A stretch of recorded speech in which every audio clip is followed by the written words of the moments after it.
Look at your photography index finger. It is a terrifying weapon, but most of the time you are using it completely wrong. You go out to the street, find a decent patch of light, and you just start smashing that shutter button like a mindless machine.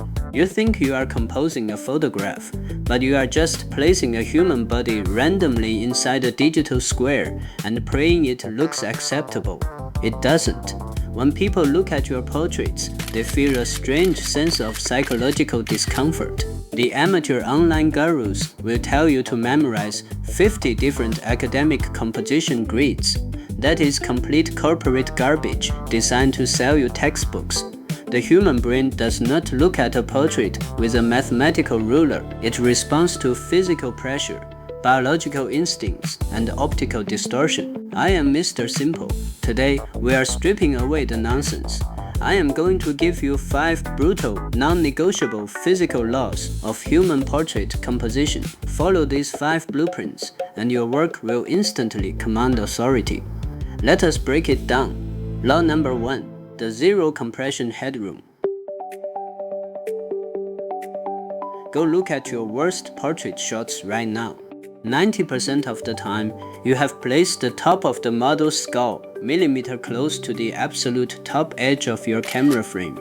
You think you are maximizing body size, but you are creating a visual trash compactor. When the top of a head is suffocated by the physical boundary of a photograph, it triggers a subconscious reaction known as spatial anxiety.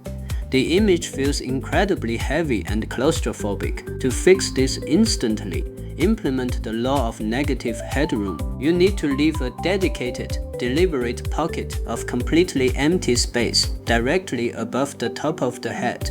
Think of that empty space as a psychological oxygen tank for your subject. By letting the background sky or a concrete wall occupy that top slice, you give the subject room to breathe. The visual weight shifts downward, and the entire portrait gains an undeniable sense of high-end cinematic scale. Give them air. This brings us directly to law number 2, the path of the gaze. Human beings are deeply evolutionary creatures. When we look at a photograph, our brains instantly calculate where that person is looking. We follow their line of sight like an invisible arrow. The biggest rookie mistake is placing a model on the left side of the frame while they are looking directly toward the left edge. Their eyes are staring straight into a dark, solid line of the crop boundary. This creates a massive psychological brick wall. It feels trapped and heavily suppressed. Your rule of thumb is simple. Whichever direction your subject's eyes are traveling, that is exactly where your camera space must expand. If your model is looking towards the left side of the world, their body must be positioned on the right side of your camera frame. You must leave at least 60% of completely empty, uninterrupted space in front of their eyes. This negative space allows the viewer to wonder what the model is looking at, creating a beautiful narrative suspense. You aren't just composing a background, you are composing their thoughts. Now, let us discuss law number 3. The joint execution. Go check your hard drive for those portraits where the model looks weirdly deformed or awkward. You sliced their limbs in half using your composition edge. The human brain expects to see continuous anatomical lines. When your camera frame cuts off a human body precisely at a physical skeletal joint, whether it is the neck, the wrists, the elbows, the knees, or the ankles, it triggers a subconscious sensation of amputation. It makes the subject look stiff and physically uncomfortable. Your physical blueprint is an absolute iron law. Never let your frame edge touch a bone joint. If you need to crop a person's legs or arms, you must always choose the meat, never the bone. Crop across the middle of the shins or the forearm. Crop across the middle of the thighs. By cutting through the continuous, thick muscle mass rather than a skeletal intersection, the human brain easily fills in the blanks. You instantly eliminate the awkwardness and give your portraits a professional structure. Law number 4. The absolute focus of the iris. Let us talk about where human attention actually goes. When you look at another person, your biological instinct forces you to lock onto the eyes. The human eye is the epicenter of empathy and storytelling. Most amateur photographers place the model's chest line at the dead center of the frame, leaving the eyes floating somewhere in a random, non-important zone. That is a complete waste of human connection. If you want your photographs to grab a viewer by the throat, your diagonal focal points must land precisely on the model's eye. When you look through your camera viewfinder, identify the critical intersections of your frame and align the dominant iris of your subject exactly onto those hotspots.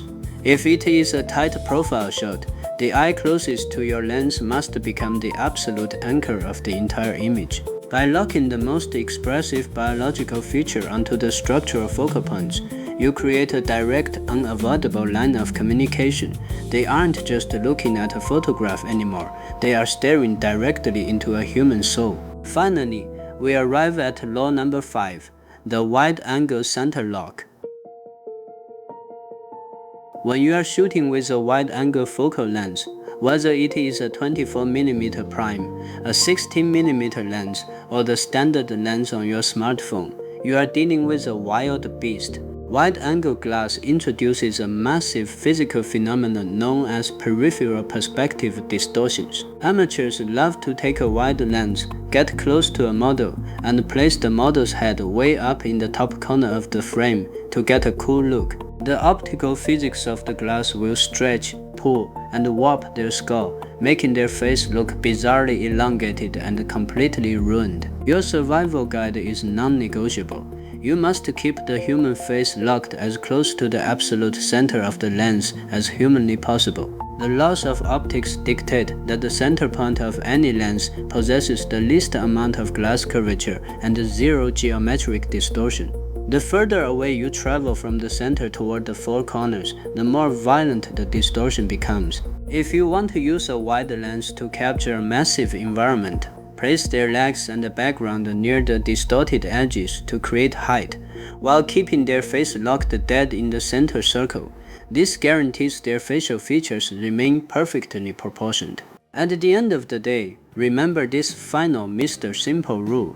Composition is not a decorative game of choosing pretty patterns. It is an aggressive act of control. The amateur photographers will continue to copy random posing guides and buy expensive gear, wondering why their portraits still look flat and cheap. They are running in circles because they do not understand the physical laws of human vision. Your power comes from your discipline to execute the basics with zero mistakes. Keep your headroom open. Give their gaze a wide path to travel. Protect their bone joints from the blade of your crop. Lock their eyes onto your primary focal points. And when you unleash a wide-angle lens, protect their face in the center of the physics trap. Keep your setups clean. Keep your process simple. Go master the lens, protect your subject, and go capture something real today. I'm Mr. Simple, and I will see you in the next video.